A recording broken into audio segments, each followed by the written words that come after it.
Hello my beautiful souls, আজিৰ ৰিডিংটো আৰম্ভণি কৰাৰ আগতেই মই জনাই লৈছোঁ যে yes I do take personal readings। যদি আপুনি নিজৰ ৰিডিংছ বিচাৰিছে তেতিয়াহ'লে মোক DM নাইবা WhatsApp কৰিব পাৰে। সো আজিৰ এই কাৰ্ডখনে বুজাইছে আপোনাৰ কাৰেণ্ট সিচুৱেশ্যন, আপুনি কি ফেচ কৰি আছে, আপোনাৰ লাইফত কি চলি আছে। এইটো এটা জেনেৰেল ৰিডিং হয়, take what's resonate and leave the rest. আপুনি বৰ্তমান সিচুৱেশ্যনত বহুত বেছি ইমোচনেল হৈ আছে, ইমোচনেলি ইমবেলেঞ্চ হৈ আছে। নিজৰ সিচুৱেশ্যনেই হওক বা ইমোশ্যনেই হওক আপুনি বেলেঞ্চ কৰিব পৰা নাই। আপুনি বহুত বেছি বিজি হৈ পৰিছে নিজৰ লাইফত, নিজৰ প্ৰফেশ্যনেল লাইফত বহুত বেছি বিজি হৈ পৰিছে, যাৰ বাবে আপুনি নিজৰ বাবে সময় উলিয়াব পৰা নাই।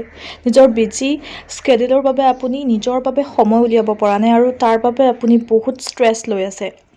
সেয়েহে ইউনিভাৰ্ছৰ পৰা গাইডেঞ্চ আহিছে যে আপুনি নিজৰ বাবে সময় উলিয়াওক। এই ৰিডিংটো শুনি থকাৰ সময়ত আপুনি য়েল্লো কালাৰ পিন্ধি থাকিব পাৰে। Please take it as a sign. If it is yes then please let me know' in the comment box. আৰু বৰ্তমান সময়ত আপোনাৰ বহুত টোপনি কম দেখি আছোঁ। ৰাতি শুতেও আপোনাক চিন্তাই খাই পেলাইছে। আপুনি বহুত বেছি চিন্তা কৰি থাকে, অভাৰ থিংকিং হ'ব পাৰে। আপোনাৰ বেকত মানুহে বহুত বেছি বেয়াকৈ কথা কয়।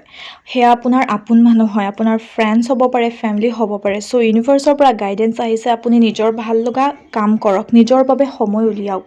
আপুনি প্ৰফেশ্যনেল লাইফতেই হওক বা যিকোনো কামতেই হওক আপুনি ইমান বেছি বিজি হৈ পৰিছে যে নিজে ভাল লগা কামটোকে আপুনি এতিয়া নকৰে। লগতে আপুনি ইমোচনেলি ইমান বেছি ইমবেলেঞ্চ হ'বৰ কোনো দৰকাৰ নাই। ইউনিভাৰ্ছৰ পৰা গাইডেঞ্চ আহিছে যেতিয়া আপুনি নিজৰ বাবে সময় উলিয়াব, নিজক অলপমান সময় দিব, তেতিয়া সকলোবোৰ ঠিক হৈ যাব।